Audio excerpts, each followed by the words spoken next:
Il y avait une jeune femme qui vivait seule dans la maison avec moi, mais elle avait des douleurs corporelles. Elle me faisait un massage spécial tous les soirs. J'avais aussi l'habitude de masser ma belle-sœur avec une grande force. Mais une nuit, après avoir pris un bain, ma belle-sœur m'a appelé et elle m'a dit « Tiens cette huile, éteins vite la lumière et continue ton travail. » Quand j'ai éteint la lumière, belle-sœur m'a rapproché puis est restée toute la nuit. Bonjour les amis, vous êtes tous les bienvenus sur ma chaîne YouTube Cuny Morel. Dans l'histoire, je m'appelle Deepak et j'avais 20 ans à cette époque, il vivait seul dans sa maison. Mon frère s'est marié pour que ma solitude puisse également prendre fin. Le nom de ma belle-sœur était Rada, et je ne l'appelais pas belle-sœur, mais je l'appelais Rada avec affection en l'absence de mon frère. Elle avait souvent l'air triste et inquiète. Plusieurs fois, je l'appelais en secret. Je l'avais vue pleurer aussi, et je pensais qu'elle se souvenait de Sunil B, c'est pour cela qu'elle versait des larmes discrètement, mais je ne lui ai jamais posé la question non plus. Rada disait cela ouvertement devant moi. Elle effectuait tranquillement ses tâches ménagères pendant la journée, puis se retirait dans sa chambre le soir. Je m'arrêtais et des sanglots commençaient à venir de sa chambre. Mes amis, après le mariage de Sunil, il est allé à Dubaï la semaine suivante. Il est très difficile pour une jeune mariée de passer du temps sans son mari, mais Sunil avait arrangé ce mariage uniquement pour moi, car je vivais désormais seule à la maison et j'avais besoin d'une femme pour prendre la responsabilité de la maison. C'est pourquoi Sunil B m'a remis Rada. Depuis, Rada était complètement seule et c'était moi qui prenais soin d'elle. C'était une femme d'âge moyen, en raison du manque de relations, sa famille l'avait séparée de Sunil. Mes amis, son âge augmentait chaque jour qui passait. Une nuit, j'étais allongée pour dormir quand Rada m'a appelé dans la chambre en m'appelant, je ne sais pas quel travail Rada m'avait fait à cette heure de la nuit, en pensant. Ceci je suis allée vite. J'ai atteint la chambre de Rada car en partant, Sunil avait mis la responsabilité de Rada sur mes épaules et m'a dit qu'après moi, je m'occupais de tous les besoins de ma femme et de tous mes besoins. Car parce que j'avais l'habitude de me livrer à la débauche avec l'argent de Sunil et je ne voulais pas que Rada se plaigne de moi. Ne l'atteignez pas à Sunil. Mes amis, à 23h du soir, Rada m'a appelé dans sa chambre, alors j'y suis allée en pensant que Rada aurait un travail important, mais après y être allée, j'ai été un peu abasourdie parce que Rada était allongée sur son lit, alors je suis devenue nerveux et je me suis arrêtée à la porte. Je suis allée appeler Rada et lui ai dit « Belle-sœur, y a-t-il du travail ?» Je pensais que lorsque j'appellerais, elle s'assoirait et se cacherait avec la dupatta. Comme d'habitude parce qu'elle restait dans la dupatta toute la journée. Je ne l'avais jamais vue comme ça mais après avoir entendu ma voix elle a commencé à dire « Deepak, entre, j'ai un travail important pour toi. » Elle était encore allongée face contre terre sur le lit. Je suis entrée dans la pièce mais mes yeux étaient baissés. J'étais un petit garçon timide et je voyais une femme comme ça pour la première fois. Rada s'est retournée et m'a regardé puis voyant mes yeux baissés, elle a dit « Deepak Sharma, ce n'est pas une question de ça, tu es mon soutien dans cette maison. Tu es avec moi dans le bien et dans le mal, mon mari est dans l'état mais tu es ici avec moi tout le temps. Tu vis et prends soin de moi. Je t'ai appelé juste en pensant que tu me soutiendrais dans cette période difficile, je l'ai regardé avec ignorance et lui ai dit. J'avais mal à la tête. Peux-tu me masser ? Ton frère m'a dit que tu es un excellent masseur et que tu guéris ces maux de tête rapidement. J'ai souri en écoutant Rada, car c'est vrai que quand mon frère était là, il m'envoyait souvent des messages, mais c'était mon frère. Comment pourrais-je envoyer un message à ma belle-sœur ? Rada m'avait mis à l'épreuve. Je ne comprenais pas quoi faire. Je me demandais quel genre de femme était Rada qui n'hésitait même pas à demander un massage à son beau-frère. Quand j'ai vu à quel point Rada avait des problèmes, j'ai laissé toutes les hésitations dans mon esprit. J'ai fait un geste vers Rada en regardant la bouteille d'huile gardée sur la coiffeuse et j'ai dit « D'accord, Babi ». Puis Babi a dit « C'est une très bonne huile. Utilisez-le pour moi. » En disant « S'il vous plaît, massez-lui la tête », les larmes lui montèrent aux yeux. J'ai senti que peut-être il souffrait beaucoup, à mon avis, seulement Shah. Je ne pouvais pas dire non à Rada. J'ai pris la bouteille d'huile et je me suis assis à côté d'elle sur le lit. Il a doucement versé de l'huile sur sa tête et a commencé à masser. Cependant, j'avais gardé les yeux baissés, m'empêchant de ressentir toute émotion. Mes mains tremblaient énormément en appliquant de l'huile sur la tête de Rada. Jusqu'à ce jour, j'avais aidé Radha dans de nombreuses tâches, mais jamais elle n'avait fait une telle demande. Pendant que j'appliquais l'huile, la pièce a commencé à résonner des sons étranges de Radha, comme si elle ressentait un certain soulagement. Radha ne m'a plus regardé et moi non plus, je n'ai pas levé les yeux vers son visage. Mon visage devenait rouge de honte, et je ne pouvais vraiment pas m'en empêcher. Je pensais disparaître d'une manière ou d'une autre de cette scène, mais j'étais impuissant. Si j'avais refusé Radha et que Sunil avait appris que je n'obéissais à aucun des ordres de Radha, mon argent de poche aurait été arrêté, mais aujourd'hui, la malédiction de Radha sur moi était quelque chose de différent. Radha ne m'a empêché de rien, je demandais sans crainte de l'argent supplémentaire à Radha et elle ne posait même pas d'autres questions. J'ai continué à masser la tête de Radha pendant un long moment, la pièce a continué à résonner des sons de Radha. Après cela, Radha est peut-être tombée. Endormie parce que sa voix fermait. Je me suis levée et suis sortie de sa chambre sans bruit.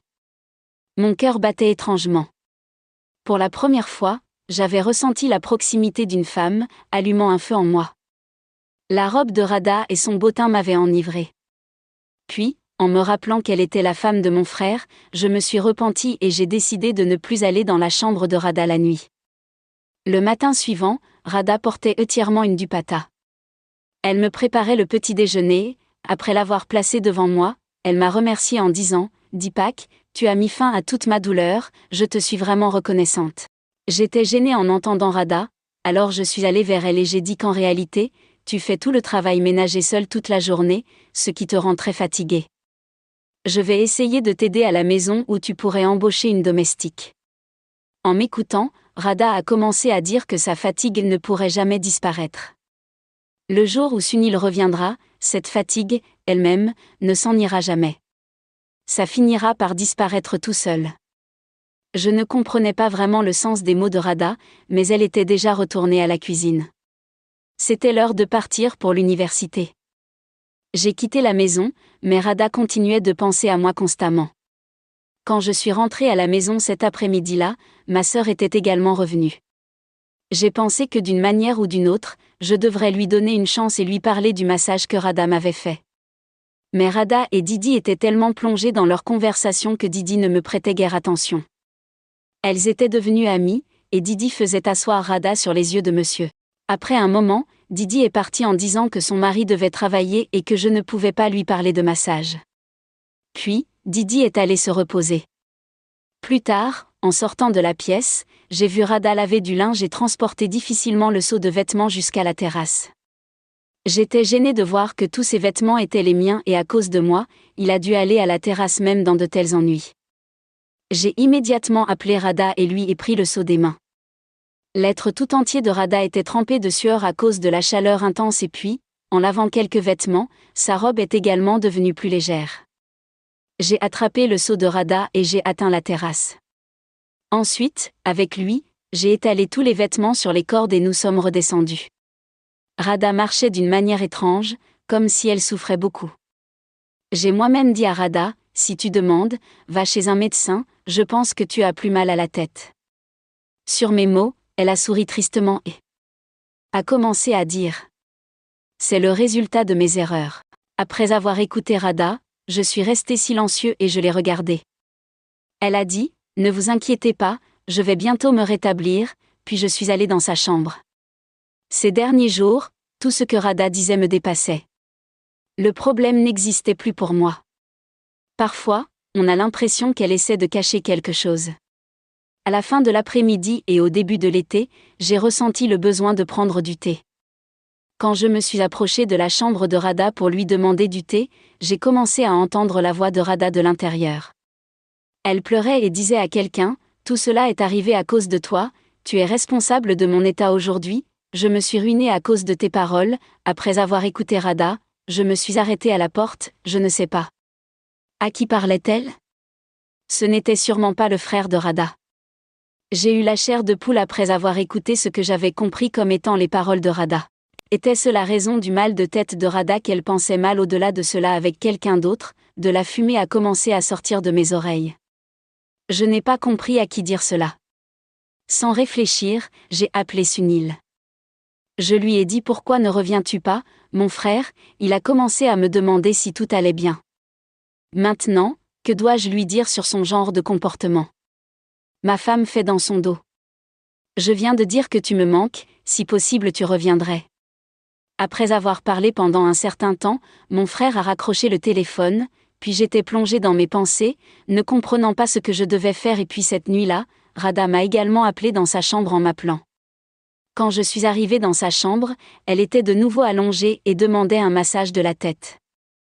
J'ai silencieusement ramassé la bouteille d'huile et j'ai détourné le regard. Je lui massais la tête sans réfléchir et je me demandais comment elle faisait pour que je lui envoie ce message. Je sentais que quand j'étais à l'université, quelqu'un venait chez moi en mon absence. Pour voir la même chose, je suis revenue tôt de l'université le lendemain. Cependant, j'ai été surpris de constater que la porte de la maison était verrouillée et que Rada n'était pas présente à la maison. Après un long moment d'attente, je suis restée tranquillement à distance de la maison. Finalement, Rada est rentrée chez elle, elle était complètement trempée de sueur. Elle a alors ouvert la porte de la maison et est entrée. À ce moment-là, je suis immédiatement entrée dans la maison et j'ai commencé à demander à Rada ce qu'elle avait fait tout au long de la journée. Rada m'a raconté en détail les tâches ménagères qu'elle avait effectuées, mais elle n'a pas mentionné qu'elle était sortie. Pourquoi est-elle partie? Maintenant, j'étais convaincue qu'elle faisait certainement quelque chose de mal. J'ai passé toute la journée dans un état d'agitation intense, car je voulais absolument connaître la vérité sur Rada. Puis, la nuit tombée, Rada m'a rappelé dans sa chambre. Je savais qu'elle souhaitait que je la masse, mais mon cœur hésitait.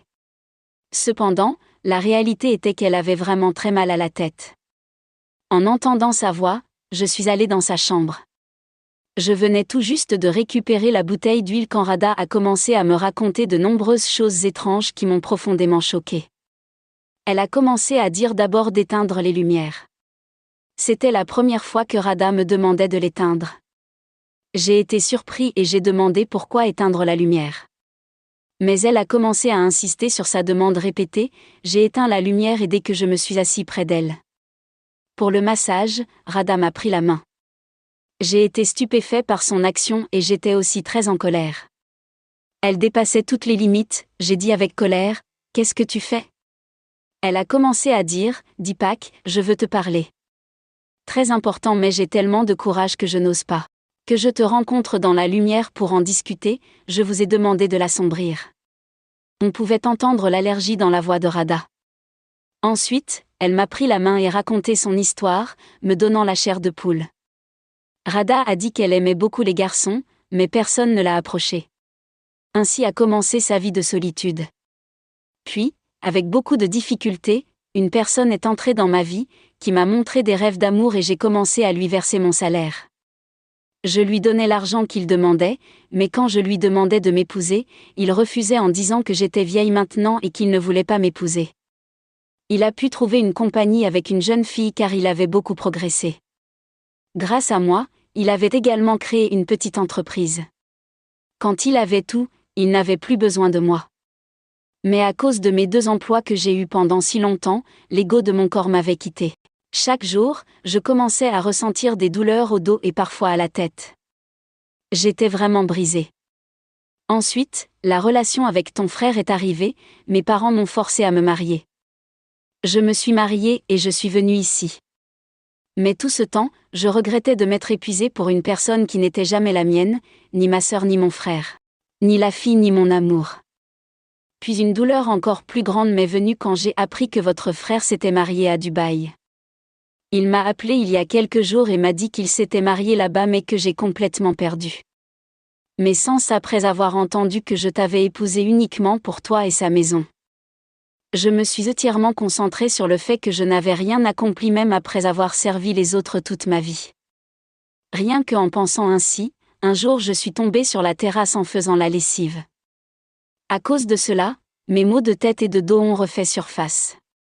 Par grande contrainte, je t'ai demandé de me masser et ensuite tu as commencé à me masser aussi. J'avais honte de faire tout cela moi-même, mais que pouvais-je faire? Je n'avais aucun soutien à part toi. Hier, je suis allée chez moi. J'ai parlé à ma mère du deuxième mariage de mon mari et je lui ai demandé combien de temps je vivrais ainsi, mais ma mère m'a tenu la main et m'a dit de ne pas quitter la maison de mon mari. Car ici, rien n'est réservé pour vous. En entendant cela, même ma belle-sœur ne m'a pas accepté, j'ai quitté la mosquée et je suis rentrée chez moi. Je savais qu'il ne restait plus rien dans ma vie. Je raconte tout cela devant vous aujourd'hui parce que j'ai honte. Te faire masser. Et puis, tôt ou tard, tu as dû apprendre que ton frère s'était marié et que maintenant il ne reviendrait pas, alors j'ai pensé que je devrais te dire toute ma vérité. En disant cela, Heidi s'est mise à pleurer amèrement.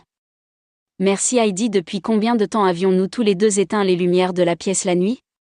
Je n'arrêtais pas de pleurer mes amis, j'étais désolée que mon frère ait fait une très mauvaise chose à Heidi en l'épousant, il lui avait déjà fait beaucoup de mauvaises choses et maintenant Max l'avait quitté mais quelque part là-dedans, nous, sœurs et frères, c'est aussi notre faute si nous n'avons jamais permis à Max de revenir.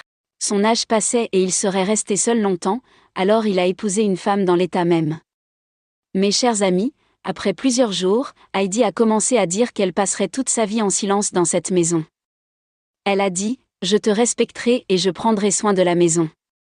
Ne me demande simplement pas de quitter cette maison.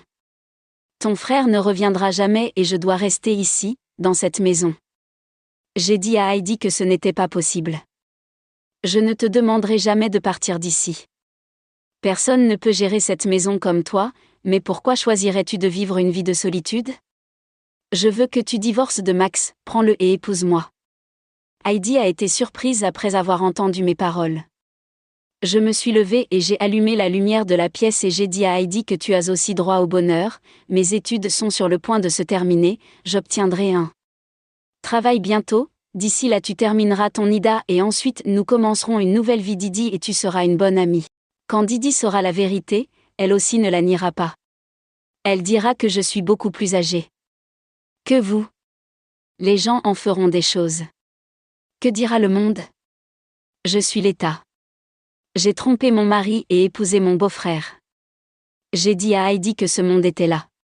Que m'as-tu donné pour que tu penses au monde maintenant ? Je n'ai aucune objection à cette relation. En entendant cela, Heidi pleura amèrement. À ce moment-là, j'ai appelé ma sœur et je lui ai tout raconté. La sœur était également très embarrassée. Il s'est également excusé auprès de Heidi, puis Heidi a divorcé de Max et quelques jours plus tard, Heidi et moi nous sommes mariés. Heidi est très heureuse avec moi. J'étais jeune mais j'étais capable de soutenir pleinement ma Heidi.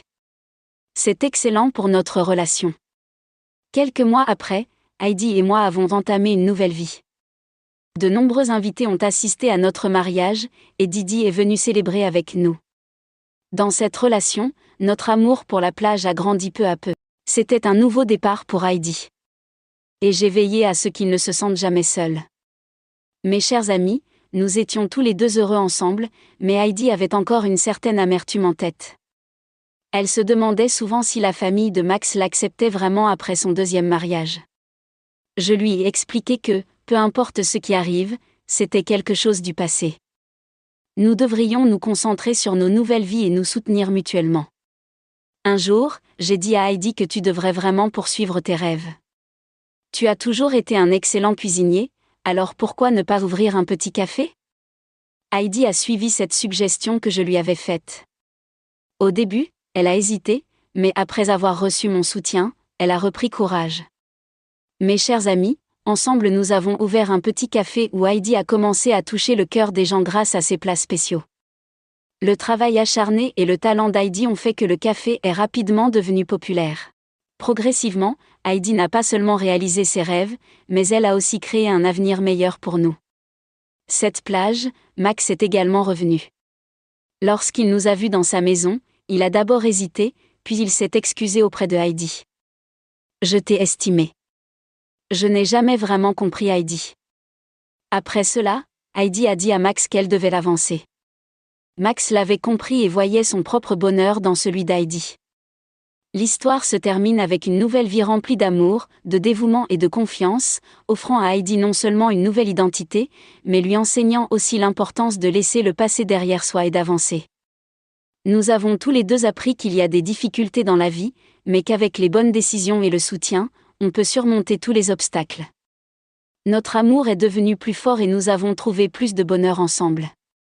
Eh bien, les amis, c'était notre histoire du jour. Qu'avez-vous pensé de l'histoire? Dites-le nous dans les commentaires et visitez notre chaîne pour la première fois.